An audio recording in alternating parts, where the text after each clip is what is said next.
जब मैं छोटा था तब अपने नाना नानी के घर गुलदारा गांव में रहता था। वो गांव बड़ा ही मेहनती था।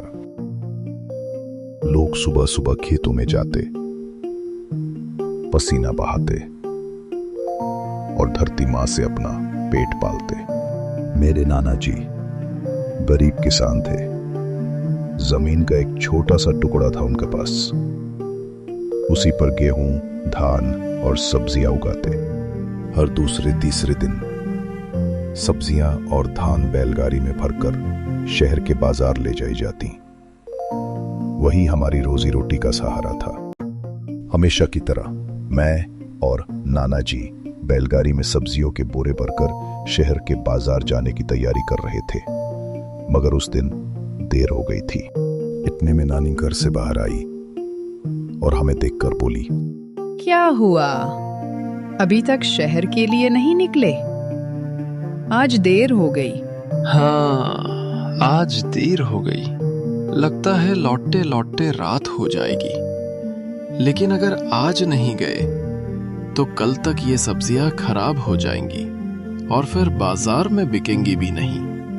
बहुत नुकसान हो जाएगा। ठीक है, लेकिन संभल कर जाना। बीच में वो घाट भी पड़ता है ना। अंधेरा हो गया तो मुश्किल होगी। ये लो, रास्ते में खाने के लिए थोड़ी रोटियां रख लो। भूख लगी तो काम आएंगी।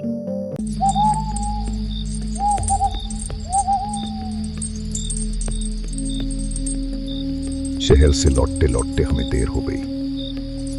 जब तक हम घाट और जंगल के रास्ते के पास पहुंचे तब तक रात गहरा चुकी थी।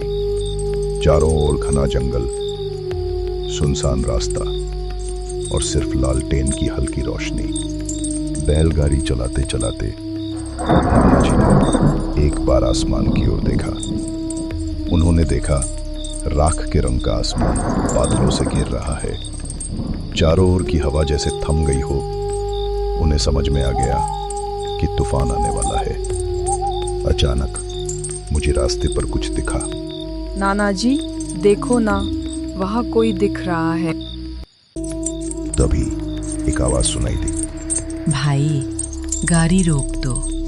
मुझे घाट के उस पार तक छोड़ दो। मैं यहाँ फंस गई हूँ। इतनी रात में अकेली औरत, कैसे मना कर दूं? पर ये यहाँ क्या कर रही है? नाना जी संकोच से मन ही मन बड़बड़ाते हुए गाड़ी धीरे धीरे रोकते हैं। हाँ बहन, बैठो। मैं तुम्हें घाट के उस पार तक छोड़ देता हूँ। वह औरत धीरे धीरे गाड़ी में चढ़कर बैठी। उसके बैठते ही हवा और ठंडी हो जाती है। पैरों की टहनियां चटक कर हिलने लगती हैं। गाड़ी फिर से चलने लगी, मगर बैल अब वैसे नहीं चल रहे थे जैसे पहले। जैसे उनकी ताकत किसी ने खींच ली हो। उनके पांव भारी हो गए थे। क्या हुआ बहन? इतनी रात गए तुम यहाँ अकेली क्या कर रही हो? गहरी खामोशी, सिर्फ गाड़ी की चरचर। पीछे से कोई जवाब नहीं आया। तभी मैंने डरते डरते पीछे देखा और मेरा खून जम गया। नाना जी,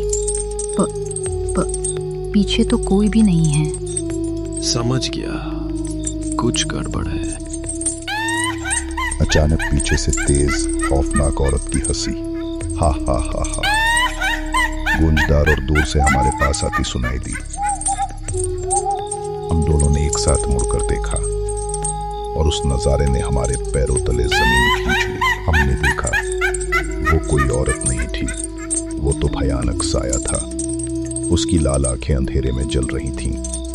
औरत हवा में तैर रही थी, जैसे पैरों का जमीन से कोई रिश्ता ही नहीं हो। वो सीधी हमारी गाड़ी के पीछे उड़ रही थी। उसके चेहरे पर मुस्कान नहीं, बस खून से सनी हुई हंसी थी।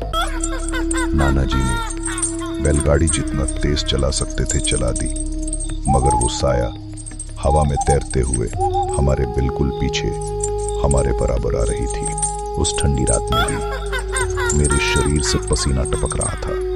दिल ऐसा धड़क रहा था जैसे कभी भी फट जाएगा। और जैसे ही घाट और जंगल का रास्ता खत्म हुआ, वो औरत अचानक गायब हो गई। अगले दिन नाना जी ने गांव के बुजुर्गों से पूछा, कल रात हमें जंगल के रास्ते पर एक औरत मिली थी, पर वो कोई साधारण औरत नहीं थी। वो एक बहुत भयानक साया था और वो हमारा पीछा कर रही थी। वो औरत कौन थी? वो औरत अब इस दुनिया में नहीं है। बहुत साल पहले उसी घाट पर उसे देर रात अकेले लौटना पड़ा था। किसी ने उसकी मदद नहीं की और रास्ते में जंगली जानवरों ने उसका शिकार कर लिया। तब से उसकी आत्मा वहीं भटकती है। जो उसकी मदद करता है उसे वो कभी नुकसान नहीं पहुंचाती, पर जो इनकार कर देता है